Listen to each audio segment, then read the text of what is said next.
PharmaPhobic is powered by Achieve the Lifestyle, a company dedicated to helping you empower your health, redefine your lifestyle, and all for the health of it.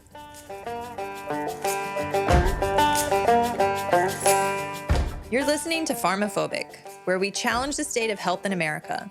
I'm Janie, a physician assistant, and I've seen how healthcare keeps people dependent instead of truly healthy. And I'm Dan, a veteran turned fitness pro here to uncover the truth and explore simple and sustainable health solutions. From big pharma to big food, we're exposing the conflicts of interest keeping us sick and finding better ways to take back our health. No fluff, no gimmicks, just real talk, real solutions, and a little bit of fun along the way.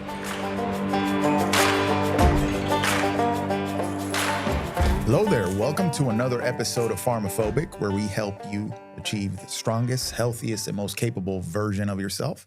This is brought to you by Achieve the Lifestyle, and I'm here with two special guests. Okay, first one, over here to my left, my lovely companion in life, Miss Janie Brown. I'm a co-host, not a special guest, but this is where we are. But you're special nonetheless. Okay, and we're back with Jose here. Previous episode, we were talking about what led up to his current state in life as a professor of exercise science and a researcher in exercise science and a trainer too. I guess you cover the whole spectrum of the thing. Yeah, because you're still actively training you're still people. actively training people. So, trying to get away from it. But. Okay. Yeah. They keep coming back to you though. Like, why do they want to work with me? Gosh. Well, no, I was just talking to Maureen. She's like, yeah, I'll only train with Jose.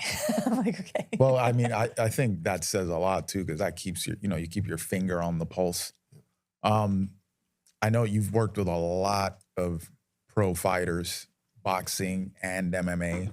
And then obviously you do research. What led you into research? What was the thing you said, you know what, I think I want to do that? So I think halfway through the director of research for the master's program, you have to at least submit something to a journal. Okay. So that was the first step. Like I liked it. It was a cool study because it was a study I wanted to do, which was the effects of HMB, beta hydroxy, beta methylbutyrate, on the body composition of trained MMA fighters, all from Kill Cliff. So I think that was pretty cool because it's fighters, it's supplements. I love both. But during my master's program, I kind of figured I wanted to be a professor because I like my professors. I'm like, I kind of want to be like you when I grow up. I was 28, but so I think their guidance, I would say, or mentorship really, really solidified my desire to want to be a researcher and an academic, right? I love coaching. I love everything, and I've done it for a very long time. I'll still do it here and there, but it's pretty time-consuming. Yes. Especially with the population that I work with. I used to be a personal trainer. I worked with the general population, but I learned early on in life I don't want to work with the general population. But that's where the money is, realistically. Yeah. But with academia and everything, I can do the coaching that I like, but I have to worry about like paying the bills, which is great. But I can also teach. I enjoy my job very much, so it's not like I'm working. My lectures are actually kind of like this. It's more of a semi-informal discussion with my students. What that HMB study, what'd you conclude in that? What'd you find? There was no significant changes. The intervention time, I think, was too short. It was just, 6 weeks? Oh, wow, yeah. Yeah. It was just a quick study that, Corey had put together, and I just finished it for him.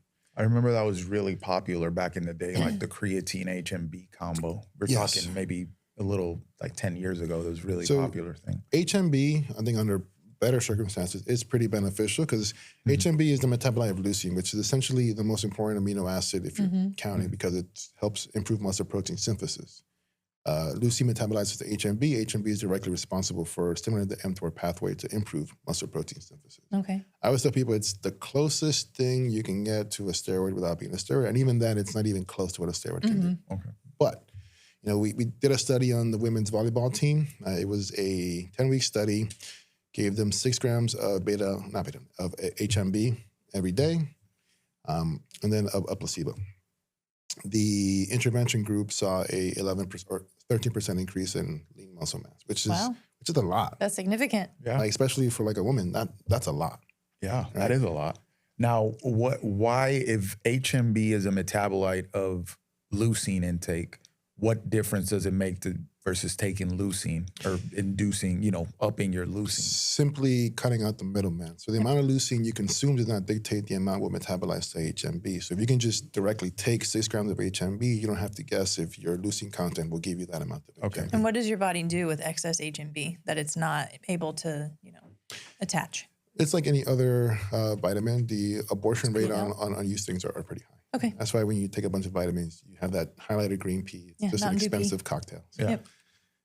But yeah, so I mean, it's pretty, it's really good for the elderly population, I will say. Because sarcopenia, like you guys discussing for my students, is not a great thing, right? Yeah, so they need anything to increase muscle protein so we synthesis. can preserve it, and a lot of them probably won't eat as much. So if we can do the most we can with that, dietary protein they're taking, then I think that's a win.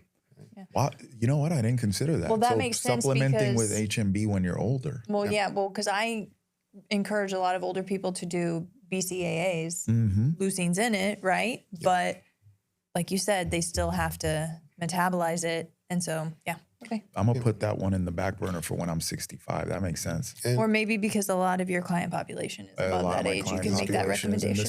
I think the BCA approach is good too, because for us, taking BCAAs, if we eat a balanced diet, is probably like bringing sand to the beach. Yeah. Right. Yeah. But for an elderly population who probably has less consumption, right? They don't really eat as much, they don't move as much.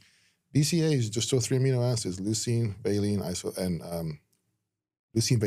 isoleucine are going to be pretty beneficial. Yeah. Right. I did BCAAs prior to my surgery I had at the end of 2024.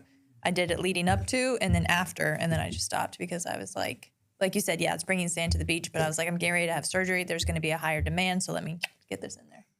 No, that's a good little note. I didn't even, HMB is like so old in the fitness space that I was like, you just kind of like, we did that for a little bit and we don't do it anymore. But that's a good, excellent point. Like, hey, this stuff might work in a certain context, right? Those on GLPs, if HMB would have.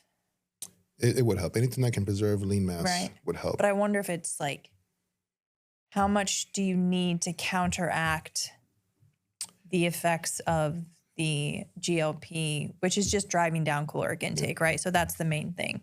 But is it enough to make an impact, or is it? I wonder. That's a good question, and obviously, I don't think there's any studies specifically observing the use of any kind of GLP plus HMB. But the HMB, again, they're already at a caloric restriction because of the gastric emptying and everything. I don't think the amount of HMB is going to matter. I think 6 grams is what the physician stance recommends for optimal effects. It already just comes down to their protein intake. Yep.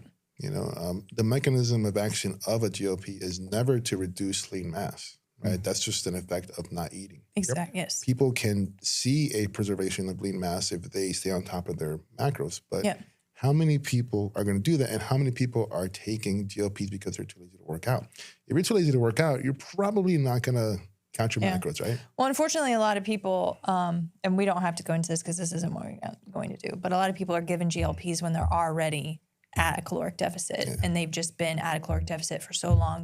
They're seeing the ill effects of being at a deficit for so long, and then they're like, but I need to eat less. And it's like, no. But anyway, that's misuse. But anyway. Yeah. So that was your first study. What'd you get into after that? What was it? A lot of energy drink studies. A lot of energy drink studies. I think you got anecdotal on the energy drink study, right? You drink them like a strength coach, like a true strength coach. That's been like our bread and butter. Just either companies send us a new product and we'll research on it, or we'll pick one like Jocko Go and we'll tear it apart if we can. Do you just consistently find ill effects of them? I wouldn't say so much ill effects. I think they overpromise their claims. You know, like, again, when we talked at the gym, Jocko Go, I love Jocko Willink. Please don't kill me. He's a great guy. But Jocko Go, it's good, clean energy. Well, what does good, clean energy mean? Right. If you look at the makeup, there's no carbohydrates in there. So there's no energy. Are there amino acids? Yes, but it still shows up as 0 calories because they're negligible. It's under a gram, if anything. Caffeine is the main ingredient in energy drinks. But caffeine doesn't provide energy. It's a perception of energy. Correct. Right? It gives you alertness, gives you focus. Your pain threshold increases, so RPE is not going to be lower. Okay. I mean, for lifting, right? A punch to the face will still be a punch to the face. Yeah, understand. And again, it's a perception of energy. It does not give you energy. Essentially what it does, it clogs your adenosine receptors so you don't get sleepy. The problem is once that caffeine leaves the receptors, you have a bunch of adenosine just hanging out here. And now they have a greater affinity for those receptors. You just get flushed with adenosine. Yeah. And then you get sleepy. This is your caffeine crash. Yes. So that's the chemistry behind the crash after a lot of caffeine. Yeah. Caffeine isn't bad for you Agreed. per se. Yeah. It's a great nootropic, great cognitive vitamin. Now, just like anything else, abuse. Yes. I mean, you drink too much water, you'll die. Yep. Right? So, and it was caffeine. I found out the hard way at American Top Team as an intern. 600 milligrams is my threshold. 600 milligrams? At the time, bangs were popular. Each one was 300. Yep, you had two bangs. I had one before I left, and I had another one on the way there. And then Phil offered me one, and I didn't think about it. I'm like, okay, yeah, sure. Yeah. I started sweating cold. I started shaking. My face was pale. Everything was kind of like, bro, I have to go home. Yeah. I can't stay here. Oh, wow. Yeah. And I think just like you said, I think a lot of people reach for energy drinks because yes, they're tired. And what is that coming from? Is it poor sleep? Is it under recovery, over exercising? But a lot of people use caffeine because caffeine will also suppress your appetite. Yes. Because they're eating at such a caloric deficit or they're not nourishing their body appropriately, either intentionally or unintentionally. So they're like, oh, I just need caffeine. I just need caffeine. It's like, no, you just need to eat. And so, yeah. So what other energy drinks have you touched? You remember Jack 3D, did you do a test on that? No. I mean, not the original? No, the energy drink one. This is when I first came down here that they were sending like pallets of it to the gym. No, we did Jocko Go. We did Bangs. So Bang was actually pretty cool. They sent us all the cans, same labeling. One had caffeine, one didn't. Oh, cool. We did the Rocks. Is it? Whatever the Rocks energy drink is. I can't remember. I don't know. Starts with a K, I think. I don't know. Then we did Alani. Then we did pre-workouts, which we used it for an e-sports study. I hate to call it e-sports. I love video games, but if you play video games, you're not an athlete, bro. Yeah. You know? It's funny because there's strength and conditioning for esports now. I'm like, yeah. Okay. I mean, what are you preventing carpal tunnel syndrome? Yeah. It's like, okay. But we did one. That one was interesting because it was a mix. So we worked with the Department of Neuroscience and the Exercise Sports Science Department at NSU. So we tracked brainwaves and performance in first-person shooters using teacrine, which is a pre-workout. But there's now pre-workouts marketed for esports. Take this prior to playing and you'll perform better. Interesting. Again, just like fighting, esports is a very skill-dependent activity, meaning the amount of strength and conditioning, whatever you take, does not dictate how well you're going to do. Just like a VO2 max. The VO2 max is not a good indicator of athleticism. It just tells us your lungs and heart works pretty well, right? So we saw that with the supplement, brainwaves were more active during we were just shooting a balloon with a mouse. Brainwaves were more active. Reaction time significantly decreased, milliseconds, but in a sense of, no scoping somebody, milliseconds matter. Yep. Right? No scoping means you shoot without the scope, or you just click the scope really quick and shoot. So reaction time was better. Memory was better. We did a Memtrack assessment was better. Mood was also better. Yeah. I mean, makes sense, right? Because you can tell me if I'm wrong, but pre-workouts kind of put you in that state of heightened awareness. Like if you're just had a rush of like adrenaline and cortisol and things like that, which in those periods your quicker reaction time, you remember short-term memory increases, you have yet a higher threshold for pain. You have all these things in an acute stress situation. So is that good to put yourself in that situation often? Because most people are using pre-workouts 3, 4, 5 times a week? I think that would depend on the stressor, right? Yeah. If you look at stress, we have acute stress, chronic stress, and episodic acute stress. Acute stress is good, right? Correct. We need that. The sympathetic nervous system has to work, right? We have to make sure our fight or flight response works. When do we see positive acute stress? Going to the gym, going to a haunted house like Halloween Horror Nights. It's all positive stress.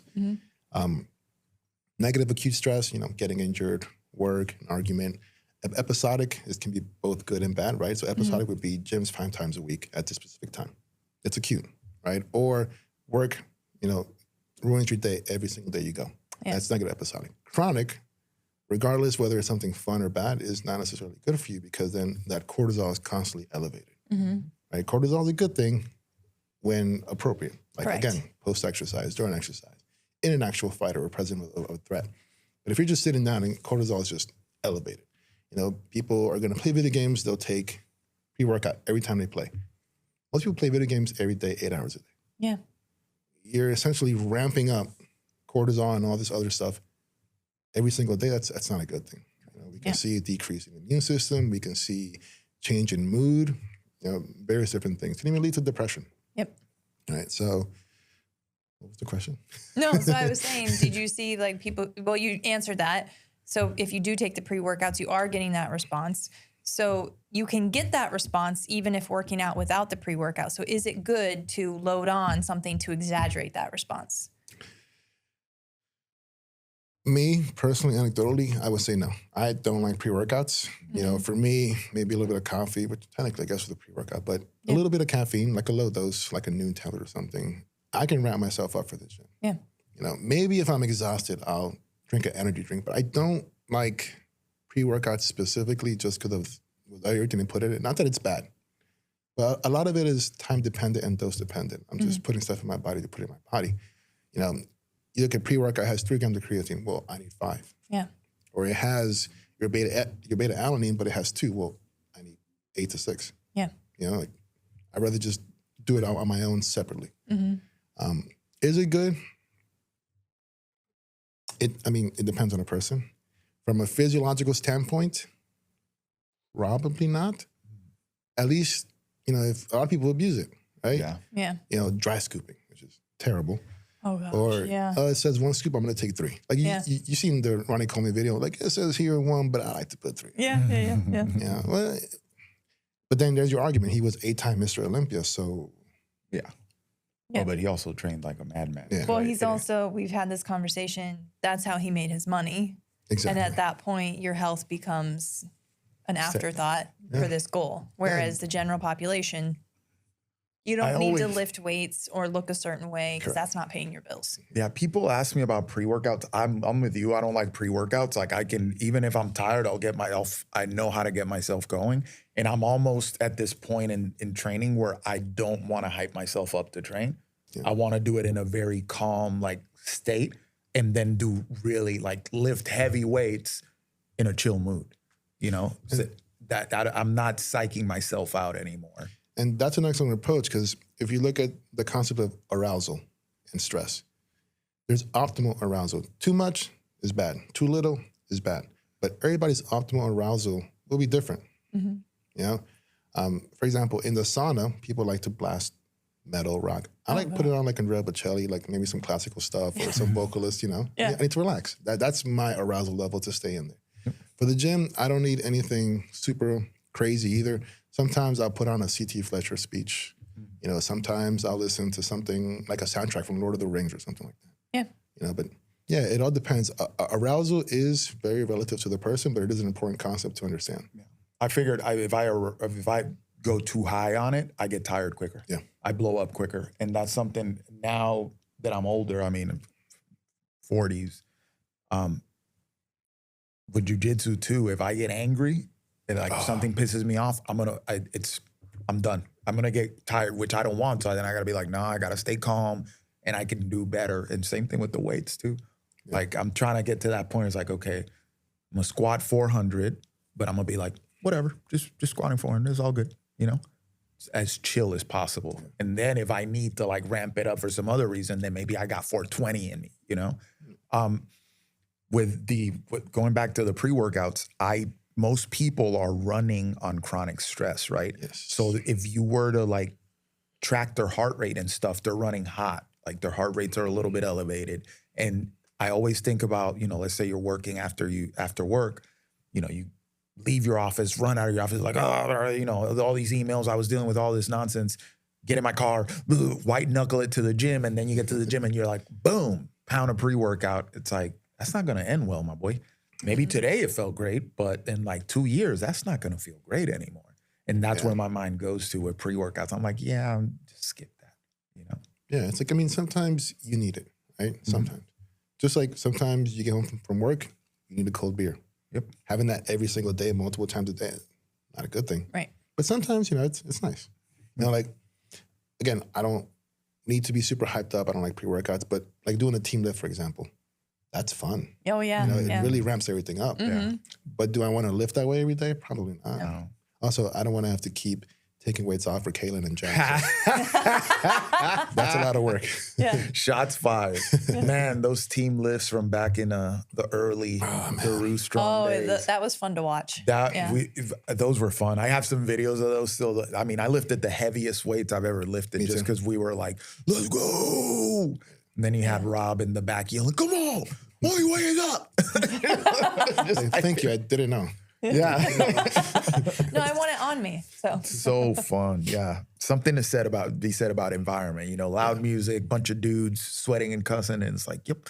Oh, hey, yo, pause. That sounded a little bit out of pocket, dude sweat. But anyway, another study that I was interested, I participated in this when I was a subject, was one of the protein studies you did, which it was elevating the consumption of protein to see changes in body composition, right? So for me as a subject, I usually average about 200, 210, and they like 220 regularly, and they put me up to 300 grams of protein a day for that test. And my result was improved body composition, for sure. Jack too. Jack was in that as well. He also had to improve body composition. Granted, he's 21. I was 40. So there's something to be said there. What brought that study on? So Dr. Antonio is the pioneer of sports nutrition. Okay. Years ago, he started talking about creatine and protein. And the ACSM, believe it or not, laughed in his face. He almost got into a fight. Really? And he was like, you know what? Screw this. I'm going to start my own organization. And then the ISSM, which is the World Authority in Sports Nutrition, was born. Some of you probably have heard it in the past, and there's a lot of misinformation now, but high protein diets are bad for you. They're bad for your kidneys. They're bad for your bones. You can only digest 40 grams of protein in one sitting, something like that. Yeah. None of that's true. Correct. Right? So we started doing protein studies. Even in my undergraduate degree, I was a subject as well, too, for a similar study, the protein overfeeding, which was 4 grams of protein per kilogram of body weight a day. That's a lot. Yeah. And then we did that again recently as well, too, when you did it. So it's still a lot for me because it's all based off of body weight. Now, there is 0 negative effects on renal function with high protein diets, right? If you are a healthy individual, if you have kidney disease, then it's not the protein, right? It's you have an existing disease, right? 0 effects on the bones. Nothing happens to the liver. Hepatic function is always the same, right? And the body can digest pretty much all the protein you consume. Now, absorption is a different story, but digesting it, yes. Protein doesn't digest and absorb in like 20 minutes. Right? So if you consume 60 grams, it's 60 grams, you're not going to digest it all at once. It's going to take about, 3 to 4 hours, essentially, to start digesting. So your body's going to continuously digest that and then pass it through the intestines. Intestines pull out what they can, right, according to your physiology, and your gut microbiome. Exactly. Yeah. And HMB helps with this as well, too, because absorption doesn't necessarily mean utilization is optimal, right? You need homeostasis. It's a term they constantly throw out in school, but most people are not in a homeostatic state, right? I mean, if you have a cold, that's not homeostasis. If you're stressed, that's not homeostasis. If you're injured. So that's why we did that kind of study, like, well, let's, one, prove them wrong, but also a lot of people think, well, if you eat too much protein, you're going to get fat.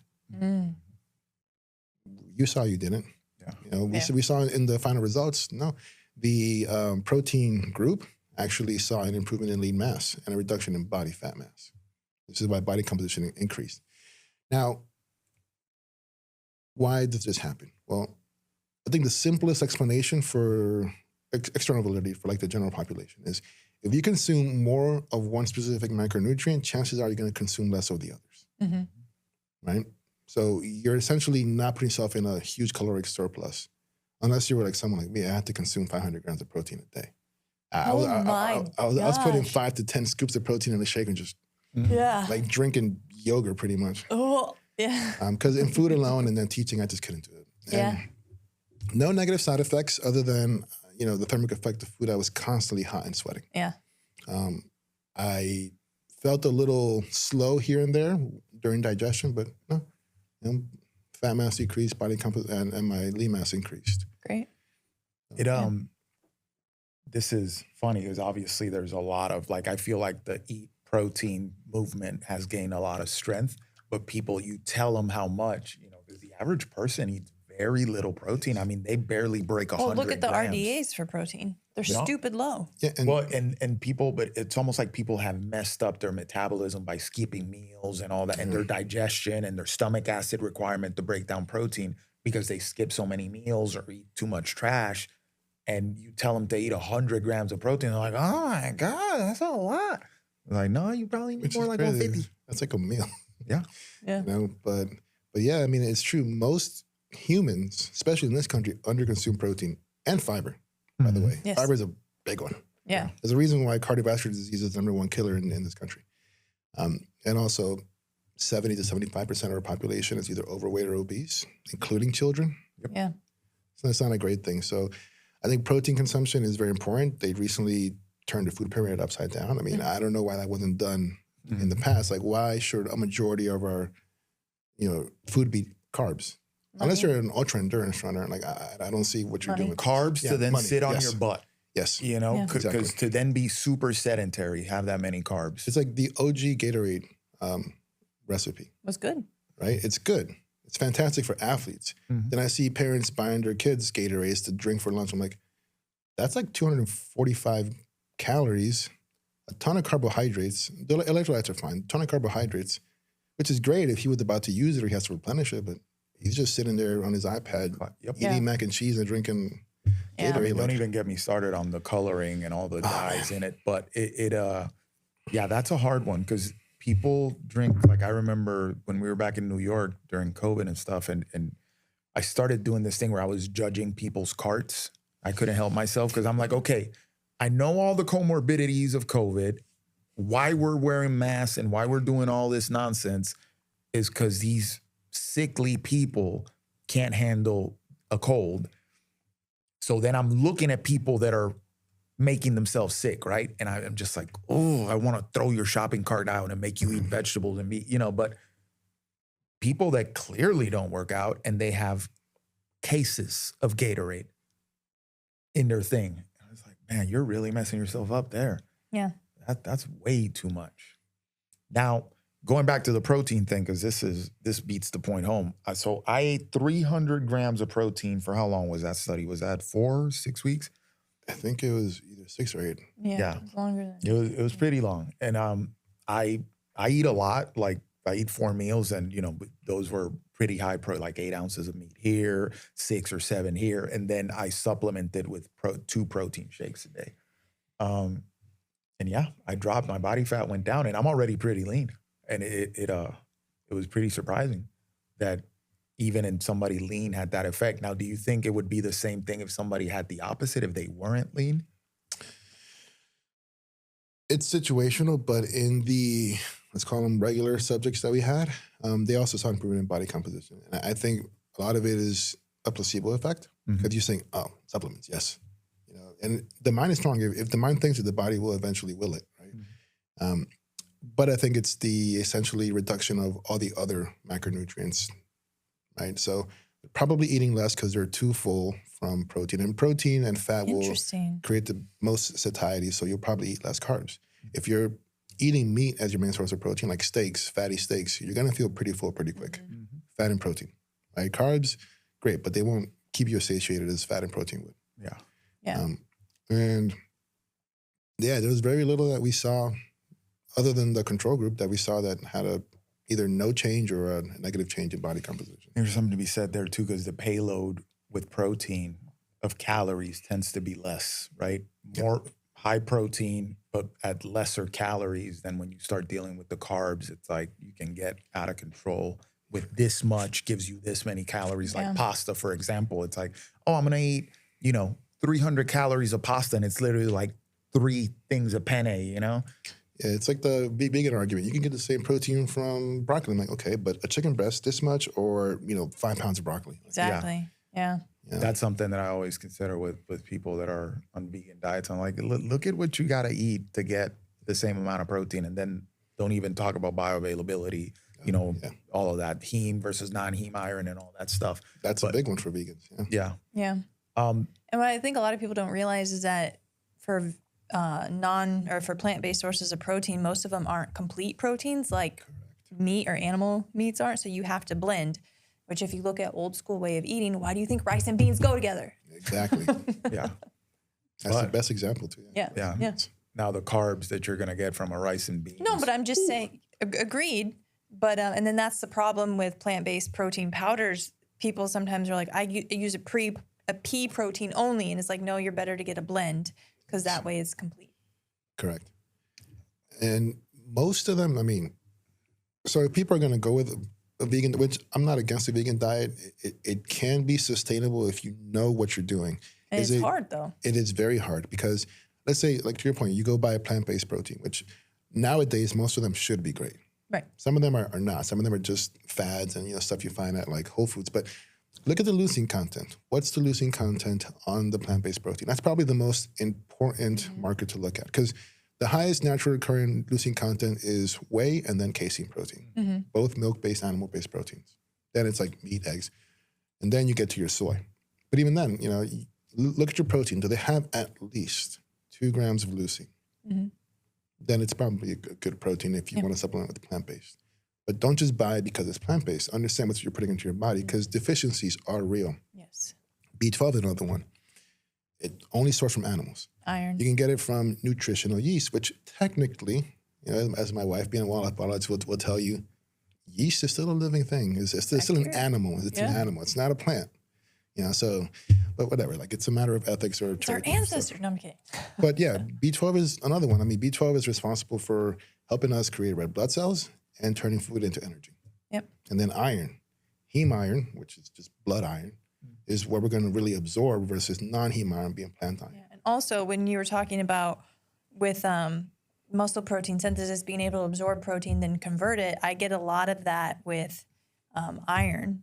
And people can intake a lot of iron, but they can't convert it due to micronutrients, one of them being vitamin A in the retinol form, which is only available through plant or animal-based things, right? You can't get it through plant-based things.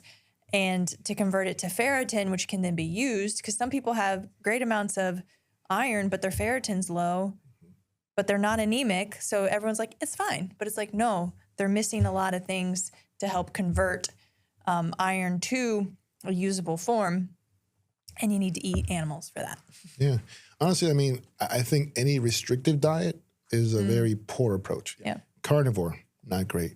Keto, we released a position statement on the keto and athletics. It's not sustainable.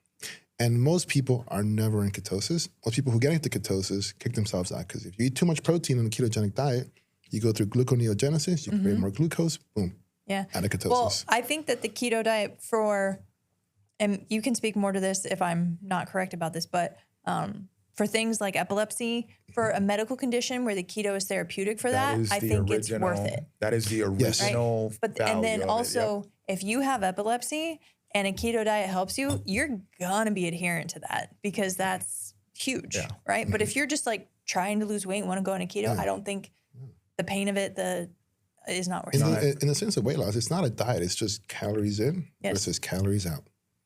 Yeah. Nothing more. And a lot of people will get initially weight loss with a keto diet because they cut out carbs completely. With carbohydrates, carbs hydrate, you're going to lose a lot of water weight. And also you're adjusting your macros to more protein forward. Now, some of them bastardize it, especially with the Atkins diet, because they just ate bacon, cheese, and not the good cheese. And things that were so high in fat that, you helped decrease carb intake, maybe decreased some blood sugar, but then your triglycerides and everything went up because of the poor fat choices you're making. And now let's take a quick break. Have you heard about collagen and how amazing it is for your skin, hair, nails, digestion, and joints, but have no clue which one to choose? I've been there. A few years ago, I stumbled upon Bubs Naturals, and let me tell you, I've been hooked ever since. Here's why I swear by them. Bubs Naturals keeps their quality standards sky high from the start to finish. Their collagen blends perfectly in coffee, or really any other beverage you love. Plus, they've got convenient to-go packs so you can stay on track wherever life takes you. And it doesn't stop there. They'll donate 10% of all of their proceeds to charities that support veterans. How awesome is that? Oh, and they've leveled up their electrolytes too. The mixed berry, that's my absolute favorite. It's light, refreshing, and not overly sweet. What sealed the deal for me? Their electrolytes are NSF certified, made right here in the USA, and just like their collagen, every purchase helps give back. So do your body a favor, head to bubnaturals.com and use my code JANE20 at checkout for 20% off every time you order. Tired of looking like you lost a fight with a powdered donut every time you work out? Yeah, I was too. That's why I ditched the messy chalk and switched to Chalkless. Chalkless is a new, clean, residue-free grip enhancer that goes on in seconds and lasts for hours. No clouds, no cleanup, just a rock-solid grip. Whether you're crushing it in the gym, dominating on the pickleball court, or hanging on a rock face like Spider-Man, Chalkless has your back. I even hit my 350-pound deadlift PR at Summer Strong using Chalkless. Locked in, zero slip, total confidence. Ready to level up your grip game? Head over to chalkless.com and use code JaneBrown to snag 10% off your order. Now, there's some people in there talking about ketogenic diets and endurance sports and them supposedly being a good thing. Well, technically, in an acute, like not longevity, but when you look at ultra endurance marathoners, their fat intake recommendation is 60% or above of their caloric intake because it's the most energy dense nutrient. Right. But also it's very slow digesting. It won't produce as much ATP at one time, but it will continuously produce ATP for a very long amount of time versus like glycogen and stuff like that. And even the ketogenic, so because with ultra endurance athletes, they're not eating during, because I know they eat during, and I don't think you can digest fat in the middle of a race. No. Right? No. I mean, because the body is so focused on sending blood to the working tissue, the stomach's just going to sit there. And the amount of energy required to do so versus like taking like a carb gel is going to be way too much. So yeah, they'll eat normally some kind of fast digesting carbohydrate. Okay. Like the little Gatorade gel patches or something like that. Okay. Yeah, because that's what I was going to say. And normally the fat loading is done the days prior to. Yeah, and I know, like, because you spoke about fiber, there was a triathlete, because when we lived in Albany, I used to volunteer in the Ironman tent for Lake Placid Ironman, but at the gym that we were at, there was remember that the Ironman athlete that was working out there for a little bit, doing her own thing? Mm-hmm. Yeah. She was saying she had to taper fiber prior to the race purely for bowel movement reasons. Yeah. I mean, that would make sense. Right. And so... but yeah, it's tricky. I have heard a lot about I read the book Built to Move by Kelly and Juliet Starrett. And then there was a guy on Power Athlete podcast who the carb loading, because remember when we were growing up in sports, it's like, you have the game the next day, eat pasta the night before. Eat a bowl of spaghetti the night before. The carb loading's not really showing to be true. No. Right? And the fact that they're... And there's differing opinions on this, because I know a group of people who, especially like, I think a lot of women go through this thing where they want to run marathons, but they're undernourishing themselves. And there's a lot of dietitians who are like, you need to replenish your carbs while you're running. But then I've also heard the school of thought where you don't necessarily need to replenish your carbs if you're running under a certain amount of time. Yes, correct. Yeah. So there's just and that's tricky because you want people to nourish themselves, but at the same time, I don't think it's not the pathways we once thought it was that's giving us our energy. Yeah, and I mean, honestly, if you look at carb loading, for example, the only place I would personally apply it probably be like powerlifting and bodybuilding, which really is just a game of calories in and just ATP production, because their primary energy system is ATP, PCR. Right. Versus endurance, it's what? Aerobic. Right. Your respiratory change ratio generally is pretty close to 0.7. So you're essentially using fat as a substrate for energy rather than carbs. The closer you are to 1, the higher the intensity, the more carbohydrates. So carb loading for an endurance event, the most beneficial one is going to be fat. And it's not so much carb loading, it's small boluses of carbs during. And if you look at the recommendations for nutrient timing, generally If your workout is over 60 minutes, then we can introduce an intro workout, which is generally a carb drink. Right. Right. Some electrolytes, of course, that should always be present, especially in South Florida if you're constantly sweating. Yeah. We're traumatized by Scratch. Terrible. We hiked the Grand Canyon and we used Scratch for carb and electrolytes. And by the end of it, I'm like, if I taste that, I'm going to throw up. I think it's just too synthetic a taste. It has too much synthetic stuff in it. There's probably a better way to do that. Anyway, sorry, I interrupted you. No, it's just funny with the hiking because my wife always wants to do. I'm like, well, I can just put on my VR headset and do the hike from the comfort of my couch. You know, this hike, going back, this was 29 miles in a day. We went It's the Grand Canyon, so you start with a descent. Yeah. And then you end with a... So we went basically hiked the whole thing in one day. And Dan thought he'd be smart and stop taking electrolytes the last... Because I was tired of that Scratch, and then I cramped up, which had never happened to me in the military. So I thought I still had that in me, and then I started cramping up, and I was like, "What in the world?" I was shoving electrolyte tabs into his face. Yeah, those declines always kill me because just the eccentric motion is so much harder on the body. People think going downhill is easier. I mean, perceptually, it is easier. But on the body, it destroys your muscles. You're taking a lot of It's the eccentric first load. time I've used hiking poles, and so we started on the descent. I'm like, why have I never used these before? No. But so it's interesting with the carb loading. I don't think a lot of people know the fact that the more lean muscle mass you have, muscle can actually generate glucose on its own. And so that's something that I don't know the ins and outs to relay that information in general terms well. But the more protein you intake, the more lean muscle mass you have, you're less likely to go hypoglycemic, and you can sustain energy longer. Correct. Yeah. I mean, 80% of our glycogen is in our muscle. Yeah. And when we look at things like creatine, for example, again, we always heard the loading phase. You need to saturate the cells 20 grams a day for 5 days. You don't have to. 5 grams a day, every day, you'll reach saturation in 3-4 months, depends on your body. When would you use a loading phase? I mean, if you need the adaptations like next week, then yeah.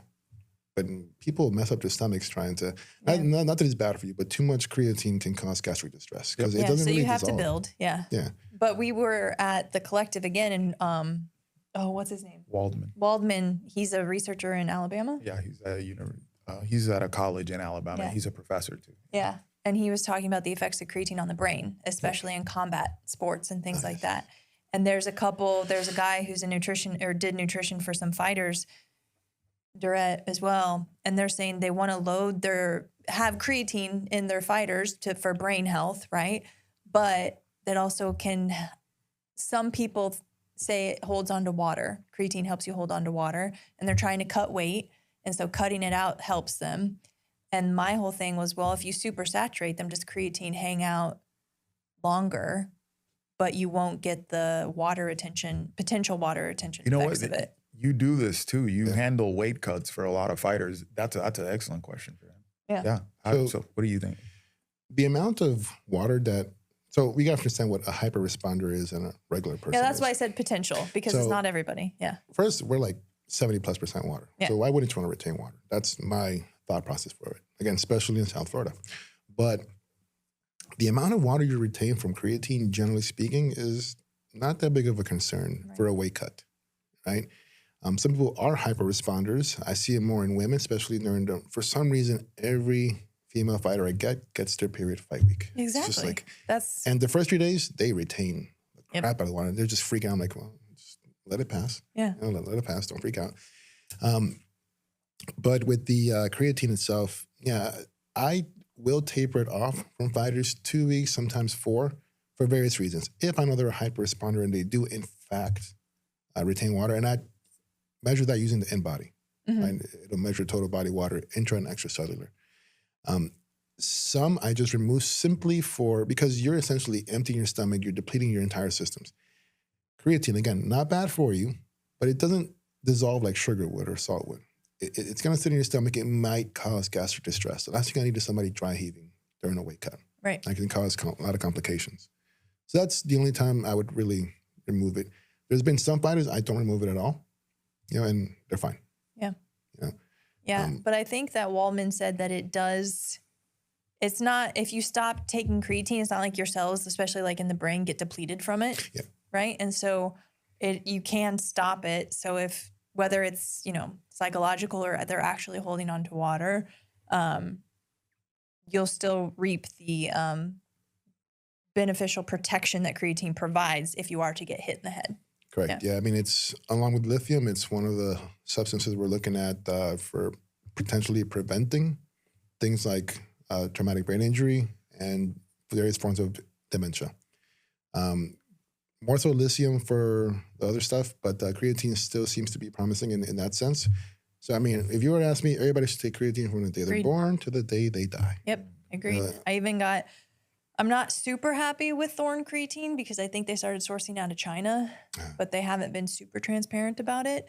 But they are unique that I've found that they have travel packs, so little individual packs. Because that's the biggest thing. I don't want to take a bag of creatine with me when I travel because it looks suspect, right? So I do that. I'll take baggie, write protein. Creatine. Write creatine, not cocaine. Yeah, exactly. But one of the things Waldman said, and I'll say this and then I want to get to the obesity study. And I don't know if you have looked into this at all, but if you do get a concussion, TBI, anything, immediately start on ketones for the protective effect, especially while symptomatic. So I've heard that as well too, along with this. That was actually my initial dissertation topic, was looking at lithium supplementation post-concussion for that same purpose. The brain loves fat, it seems. So I can't say anything conclusive, but I would say it probably would be beneficial. Mm-hmm. If you start something like lithium as well too, it probably would be beneficial. The initial target was veterans or wounded veterans, and how can we help with PTSD and all those concussions and everything like that, and then fighters. So I think post concussion or post TBI, I think any kind of intervention that may be potentially beneficial to the brain is very important. Mm-hmm. Because brain cells, for the most part, it's not like everything else where there's a high turnover rate. Mm-hmm. Once brain cells are gone, they're gone. Mm-hmm. So if you can do whatever you can to protect them. Yeah. And again, I haven't done myself many personal studies on this, but based on the literature, I would say it's going to be very beneficial. Well, I think ketones was only if you capture like an acute TBI, like right after, right? Yep. So the kind of is like you have a fighter going for a fight, they're likely going to get a concussion, mild at least, in the fight if they get knocked in the head. So having them have ketones right after. Or Waldman had a student who was in a car accident, right? And he called him and he's like, I already got my ketones, professor. Like, so he's like, he's doing it. Now you're saying with the lithium, is that like a veteran, PTSD, TBI, 10 years ago, lithium could provide benefit? Yes. Okay, awesome. So we never completed the study. Right. We lost funding and everything. Sucks because I think it's very important. Yeah, no, it's a huge thing, yeah.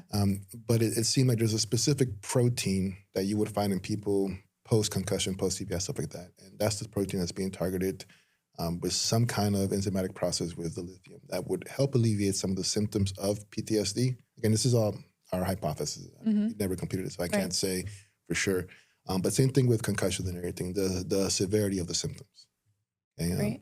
The biggest purpose for it was, so TBI, CTL stuff, high rates of suicide. How can we prevent that and slow that down? So we were looking at lithium. Yeah. Which in the past, depending on who you ask, is seen as a antipsychotic drug. Yep. In high doses. Yeah. Yeah. Well, my I use a supplement, Concentrace by Trace Minerals. It has lithium in it. Yeah. So, like a little bit. Lithium was like for schizophrenia or bipolar. Yeah. Yeah, but it's like he said, high doses. High doses. Batteries. Yeah. And you have to check levels. Yeah. Don't eat batteries. So. You also did a study on the FTO gene, which is, the name of it is not, but the concept, the FTO gene is what they would call the obesity gene, according to Oprah's island visiting Jeffrey Epstein related.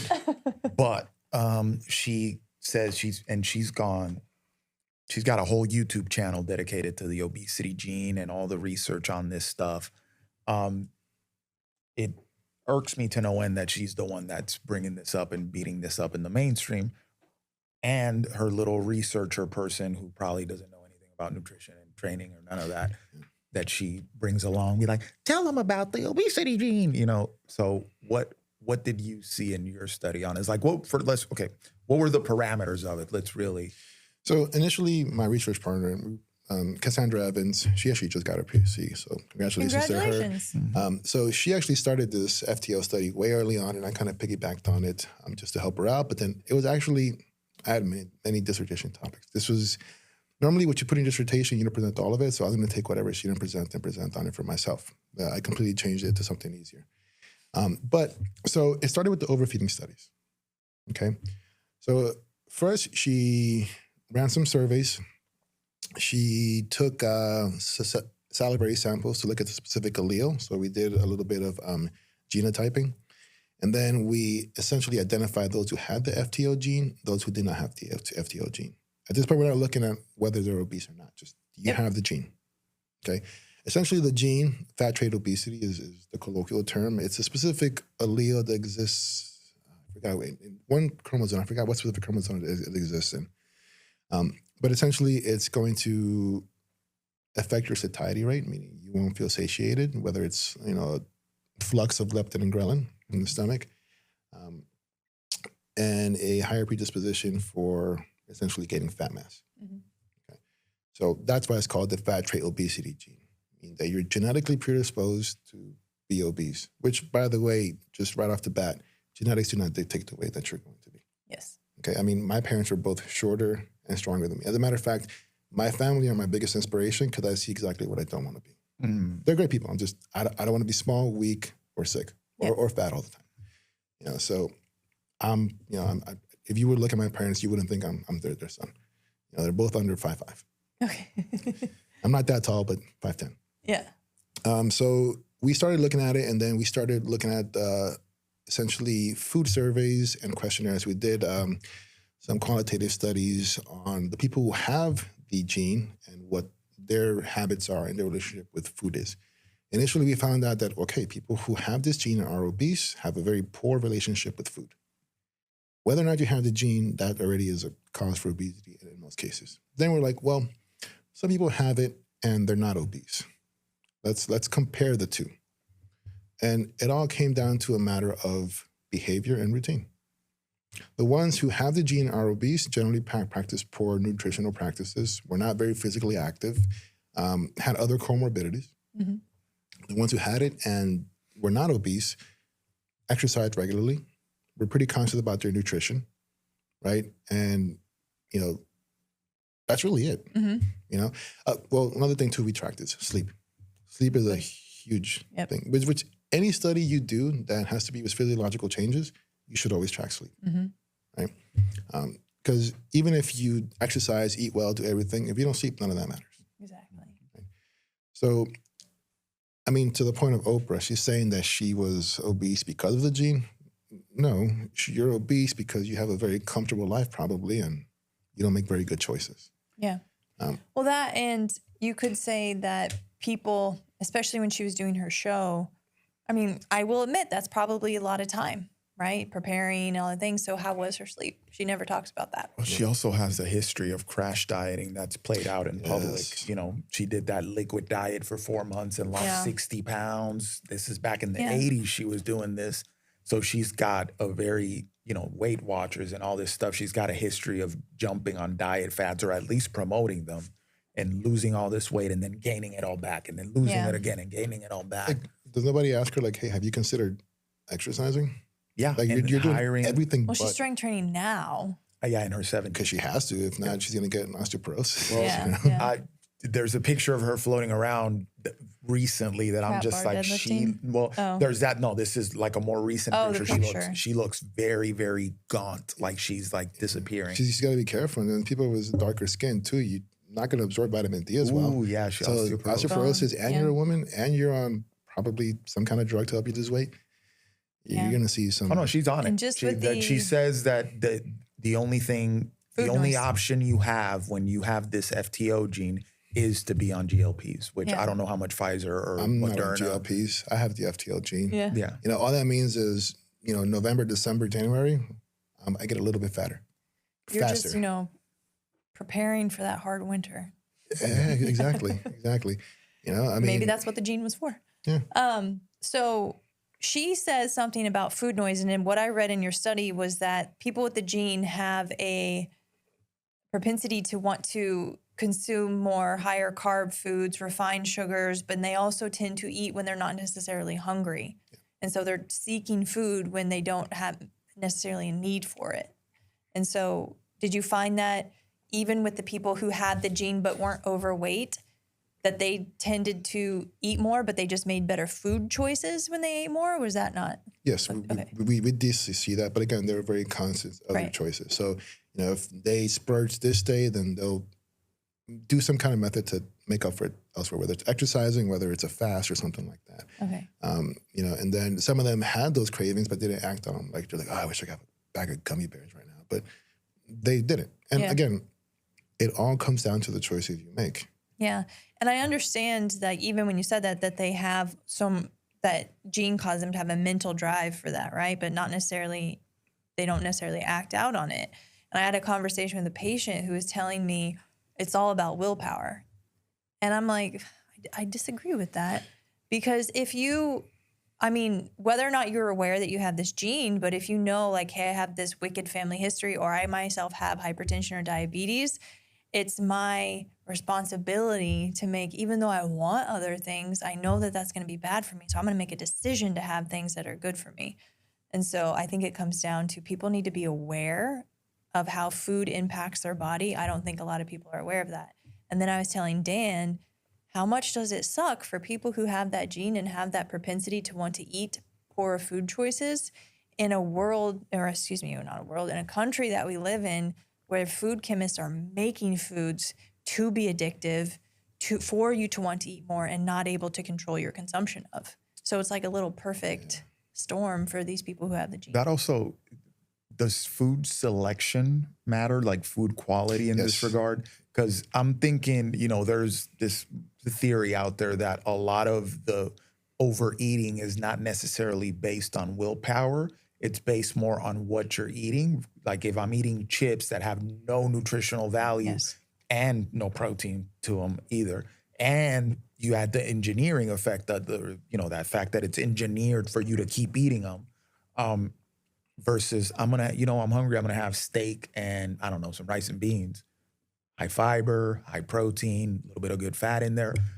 That I'm gonna react completely different because I'm gonna hit satiety quicker. Yeah, and that's so in the surveys, the self-reported surveys we got, and the food recalls, the ones who had the gene and were obese, other food choices were mostly like prepackaged or pre-made foods or stuff in boxes, versus those who weren't obese, they were looking more like whole foods or foods that are naturally occurring in that way.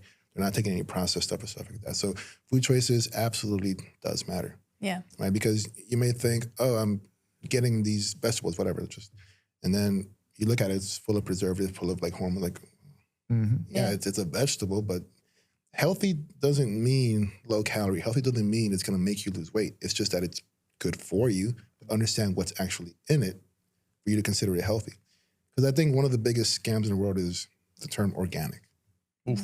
Yeah, we've talked about that. Like, what does organic mean to you, and what does organic mean to the person selling it to you? Yeah. Well, I think one of the biggest scams is putting like this 100-calorie snack pack, like Cheetos or Cheez-Its, 100 calorie Oreo pack, and have people hyper focusing on calories, which I'm not saying that they're not important, right? Because yes, the law of thermodynamics, I know that, but we went away from what has more nutritional value. An apple versus a bag of Cheez-Its may be the same calories, but which one's gonna, render more nutritional value for me? And so I think that's one of the biggest scams, was making us hyper focus on calories and not quality. Yeah, I think when you lay out 100 calories of Oreos versus 100 calories of, I don't know, steak and rice, it's a completely different animal, right? Yeah. Even though it's 100 calories at the end of the day, but I think your hunger cues and all that stuff is going to move differently, especially if you have FTO, and your willpower is at stake. I'm thinking, okay, eat these 100 calories versus these 100 calories, and you should have a different result. In terms of control. And the effects are oftentimes permanent and very long. C.T. Fletcher is a good example. He became the street curling champion eating just McDonald's. Strongest man at the time. And now he's had multiple heart surgeries, actually has someone else's heart inside of him. Didn't Oh, he wow, he drop had a of a heart transplant? attack the other? Was it CT or who's the guy? Oh no, Cali Muscles, Yeah. the guy that just had another heart attack. Yeah. So I mean, like, yeah, the McDonald's gave you the calories you needed to, because in the sense of lifting yourself in strength, it's mostly a game of calories, right? But nutrient density matters for quality of life. And Yes. that's why later on in his life, everything went downhill. Well, and then I don't know, was he natural or did he, He says he is. right? Because then, like, what are the effects of those? He says he is. A lot of the bodybuilders, like super strong guys, if they use performance enhancing drugs, what are the cardiac effects of those So as well? yeah, I mean, it'll for sure change the physiology of your heart. Testosterone is one of the safest things you can take. But they're not necessarily taking testosterone. No, so Right. guys who are taking it for, so outside of therapy, guys who are taking it for performance enhancement, all right, most of the time practicing polypharmacology. So Right. test, trend, anavar, Winstrol, all that stuff. Yeah. That's, I mean, you're talking about cardiac function, hepatic function, and then renal function. Yeah. All getting attacked at once. Yeah. Which I mean, PEDs are vogue right now. Like people are building followings just It's talking about crazy. all the stuff they're taking. So that's one of my favorite topics, right? You know, and I think education is key to that because people are going to do it. There are risks. Yes, you can mitigate the risks and essentially reverse a lot of them, depending, and it's all dose dependent. I mean, if you're blasting a gram of everything every day, you're probably going to die pretty soon. Yeah. But you can reverse a lot of things, but it all has to be educated. And a lot of doctors, pharmaceutical companies will straight just say, it's bad, don't do it. Okay, but why? Yeah. You know, when we know the why, then we understand how to approach things. Yeah. I've only had one patient when I was up in New York who was doing steroids unsupervised. He was just doing it, like buying them online, doing it himself. And he was like, you're just going to tell me to stop. I'm like, stop what you're doing, how you're doing it. Yes. Go talk to somebody who knows how to do it. I don't know, so I'm not going to tell you. So yeah, I'm going to advise you to stop because your blood parameters are not good. But if you're going to do it, I can't control that. Find somebody who knows how to do it. Yeah. So an interesting thing in the study that I talked to you about earlier was the exercise effects of those who have the gene. So can you talk about that? So those who have the gene, and I don't know because we had a survey for it looking at physical activity. Those who had it and were obese obviously didn't even walk into a gym. Those who had it, and just comparing other surveys from different studies, from general populations were physically active. Those who had it and were physically active seemed to exercise more. Now, I don't know really if it's due to the gene, it's just coincidence on willpower or so on. I mean, I'll use myself as an anecdote. I exercise a lot. I'd like to do it. I know I have the gene. Maybe now because of that knowledge, I probably have a higher, reason to work out. If I were to think about it, I think before I knew I had the gene, I probably did not work out as much. But what I saw in the study was that those who had the gene, because the study of physical activity with those who had the gene and didn't, there wasn't a big change in weight loss or body composition, but because no dietary intervention was monitored for or implemented, but they noticed that those who have the gene had an increase in VO2 max versus those who did not. Right. Therefore, you could hypothesize if you have the gene, you have a better capacity to exercise. Yeah, that'd be a pretty good study to follow Right. up on. And so my thought, as soon as I read that, I was like, what if this isn't an obesity gene, right? That we've labeled it just because of the world or the country we live in now and the epidemic that obesity is. But what if this was a gene that, Like a work capacity. right, that we evolved for? Because, I mean, if you believe in evolution, why would we evolve to have a gene that's just going to make us fat and sedentary? You know, actually, now I'm thinking about it, it makes perfect sense. It's like a battery. If you have a larger battery, right, or you're storing more fat, per se, Right. which is very You can dense in do energy, more. you can do more. Problem is people are sedentary. Exactly. Yeah. I mean, if you look at nature, look at animals. High fat diets are generally what animals would predators would Right. seek because they don't know when they're going to eat again. They have to perform or they hibernate. Right. So you're going to need that. So yeah, I mean, it makes sense that if you're you're someone who would need that to work out more, you would have a higher output for work. Right. So But is this the again- gene like the great warriors back in the day who would be sent off to like defend or whatever? They would need to be able to hold on to a bunch of fat, hold on to a bunch of energy because their work capacity was going to be so great. But now we've bastardized it with our current food Yeah. and lack of physical activity. I would want to know, does David Goggins have the FTO gene? Does Michael Phelps? Like, do these people who have big capacities? I can't speak for Michael, but I'm like almost certain. Because he was David obese, right? Had it, yeah. Yeah, he was very fat before. I mean, just his demographics alone, there's a higher predisposition for the gene in your Black and Hispanic. Yeah. And I was talking to some of my friends. I was leaving them a voice memo telling them about this because I got really excited about it. I was like, do I want to have the gene? Maybe. Because does that mean I have a greater capacity that I need to start exploring, you know? Yeah. So now, with that, I'll probably say this. Statistical significance is great. Yeah. But if it doesn't make sense, doesn't matter, right? Like you would probably do great whether or not you had the gene in your work output. Right, yeah. I think at that point, and this is just me speaking personally, at that point, we're just chasing millimeters, which makes this much of a difference. Yeah. But it is something worth to look at potentially for a clinical standpoint, like later on in the future, if we look at something like exercise physiology for cardiovascular rehabilitation, that might be important. Yeah, because if you have the gene and you're sitting on your butt, you're just like wasting this great capacity that you have for somebody who doesn't have the gene, right? And you could be the person going out there doing more, but for whatever reason, trauma, food choices, how you were brought up, you're not. So yeah. And I mean, it also makes sense. You said the warriors. I heard this a long time ago when I was a kid. In real life, the heroes we see on TV, in real life, they have beer bellies. They're not these ripped dudes we see like on cameras. You know, the guys saving people, the guys going to wars are dudes with beer bellies. Yeah. You know, I think look at Thor when he stopped. And he like let himself go, barely fit in the suit. That was hilarious when they did But that. he has great capacity, right? Yeah. Oh, well, if that can happen to a god, what's going to happen to us? Yeah, right. I also kind of close out here. I know you do a lot of weight cut stuff for fighters, and some of it is very impressive because, like, I think about Tyler Ray, who is 200 something pounds and fights at 170, but his 200 pounds he's ripped. Like, how do you get that dude down?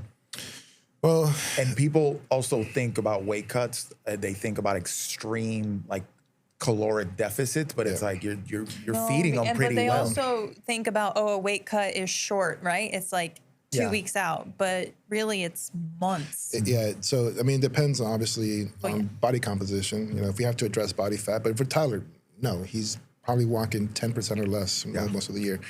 But someone like him, we start out maybe 4 weeks out, and it's simply just more so nutrient timing than reduction.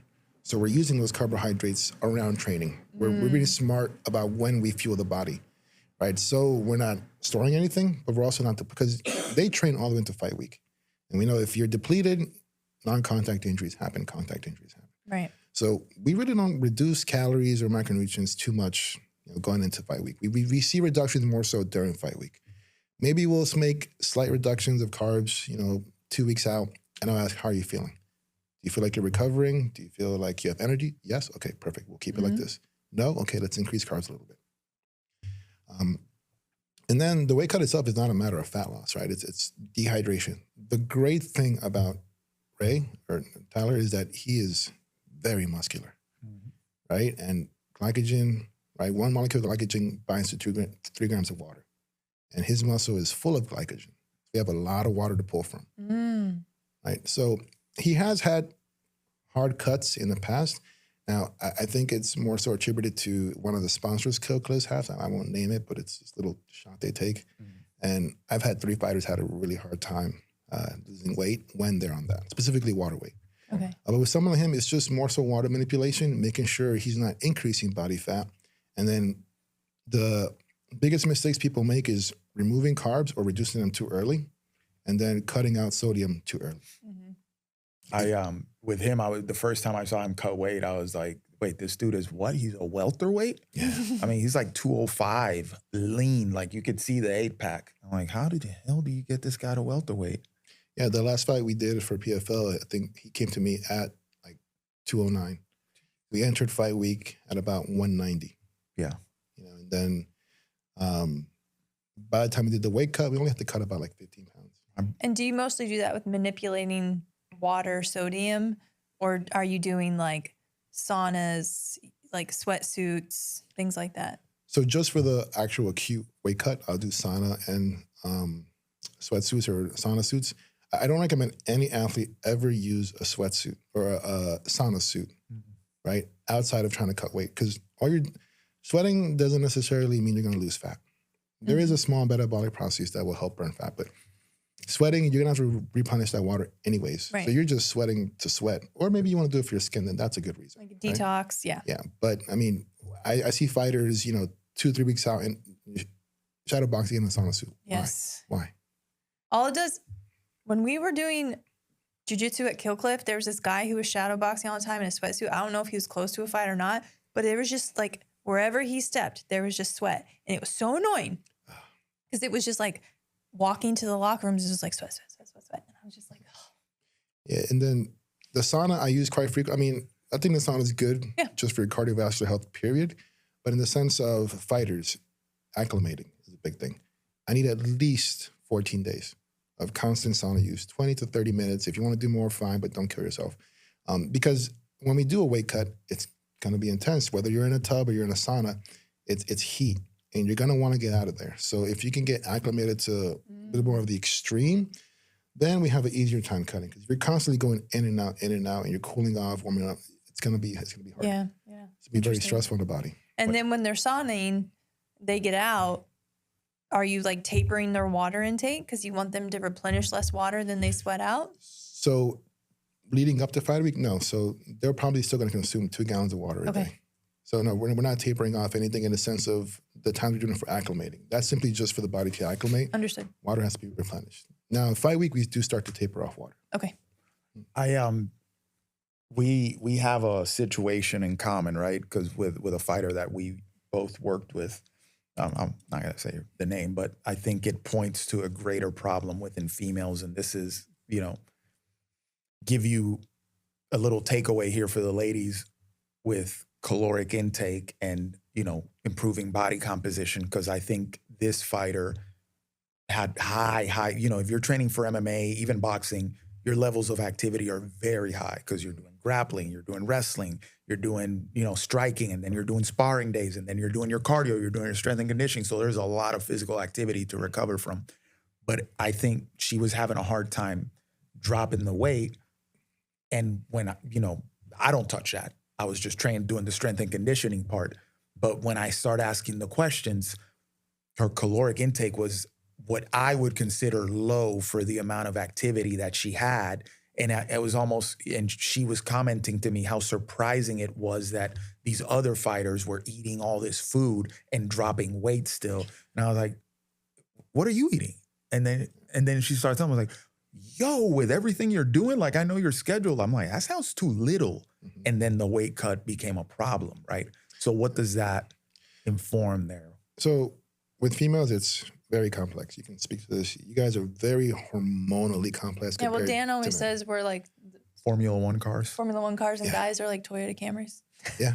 We never break down, super reliable. But I mean, the hormonal flux from the undereating or everything else, or probably overreaching, right? And skills training and just not recovering was, I think, a big factor.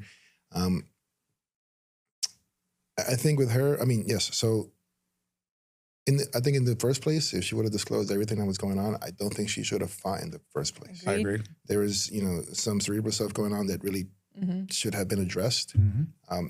But with the hormonal flux from the undereating, again, it causes hormonal flux. The stuff she had going on in the head causes further hormonal fluxes, specifically aldosterone, angiotensin, all that stuff, which if you look at the renin, aldosterone, angiotensin system is going to be the one responsible, the one we stimulate the most for weight cuts. Right.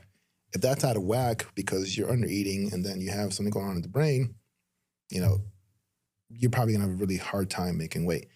When we started, she was surprised because she was eating so much more. Mm-hmm. But for her demographic, she was still at a slight deficit. Mm-hmm. It wasn't like she was, she was barely eating 2,500 calories. Which for the amount of activity that she was sustaining. Fighter. Yeah. An intense activity too. And a lot of that was not so much because I programmed it. I wanted to program it higher, but there was pushback. You know, like, I don't know, we should be more conservative, this and that. This is how we've done it in the past. I'm like, okay, but you came to us for a reason. Like something's going on. Which if the way she was telling me, she would have dropped it like the fight week to like 1,200, 1,250 calories to go into a professional fight. That's just a setup wild, for injury. Yeah, and the entire time I was coordinating with the director of nutrition performance for the UFCPI, my friend Charles. And the only reason why is because we want these fighters to make weight because we want them to fight because that's how they get paid, but also entertainment. The UFC is investing in these fighters. So he was on top of it, everything, and I was just like, bro, I don't know what's going on. Even he was baffled. And this guy is, the godfather of weight cuts and nutrition for the UFC. And then after the fight, it turns out that there was some other underlying issues that were not disclosed. Right. Okay, nothing we can do there. But yes, under-eating is probably one of the worst mistakes fighters can do. And fighters are one of the athletes that are most, or the biggest culprits for under-eating protein. Agreed. Yep. Okay. I think also, it speaks to this thing where you think you're going to like activity level out and just keep your caloric intake here. And it's not going to work out when it comes time to actually like getting lean and going into a weight cut situation. Or people that are like, okay, I'm maintaining, hey, I'm going to shred a little bit for this and that. If your caloric intake is really low, where are you going to start taking away from? Right. And then women, like the hormonal mess that under eating and high levels of activity throws you into is going to take a long time to undo. Yes, 100%. And then one thing people don't consider, you need calories to cut weight. Cutting weight is a metabolic process. It requires energy. If your body's depleted, you're not going to cut weight. Right. Sweat rate decreases. Every other system in the body starts to essentially slow down. I mean, in extreme cases, obviously, it's fatal. Everything shuts down and you die. Right. But you need calories to cut weight. Another thing is fighters, I mean, it's not a huge deal, but those who have to cut a lot of weight and want to cut weight by like shadow boxing or doing drills, the best thing you can do is cut weight in a sedentary fashion. Mm-hmm. Right? You don't want to start depleting glycogen so much because that's where the water's coming from. Yeah. So it can also be dangerous. Makes sense. Cool. Awesome. Yeah, that's an awesome insight there into some science. Yeah. Well, Jose, thank you for being here. Yes, We thank appreciate you. your info. I think we definitely have you on again because you got more studies that you've been a part of and stuff that we're definitely curious about for Gen Pop Health as well. Even though you have that performance focus, we like to draw from that for people because you're trying to be kind of an athlete for life type of thing if you want to be healthy. I mean, it's all the same stuff, just at varying degrees, right? Yeah. Yeah. For sure. No, we appreciate you having me. Appreciate your insights. Yeah. Thank you for coming on PharmaPhobic. Yeah. Thank you. Anything you want to close with? Eat your protein. Yeah. Do you have like any platforms where people should like seek you out, or no, it's mostly like you're just doing research and Google Scholar. You can type in my name, everything will show up. Instagram, I post educational stuff there too. LinkedIn as well. Okay. Everything but LinkedIn, everything is Darth Flex. Darth Flex. LinkedIn is just Jose Rojas. Okay. It's Great. hard to miss. I'm the only professor with tattoos. Nice. If you want some good strength and conditioning memes, you got them all. You find all the strength and conditioning memes. So follow Jose at Darth Flex. Yeah. Thank you very much for coming on. You can find us at achievethelifestyle.com. That is our website. Info@achievethelifestyle.com is our email, and it goes down in the DMs on Instagram at achievethelifestyle. Yep. With that in mind, guys, eat your protein, like Jose said. Think about your long-term health and stay pharma-free. Thanks for listening to the PharmaPhobic podcast. If you found this conversation interesting, which I know you did, make sure to follow us on Apple, Spotify, or wherever you get your podcasts. And also make sure to check us out on Instagram at Achieve the Lifestyle.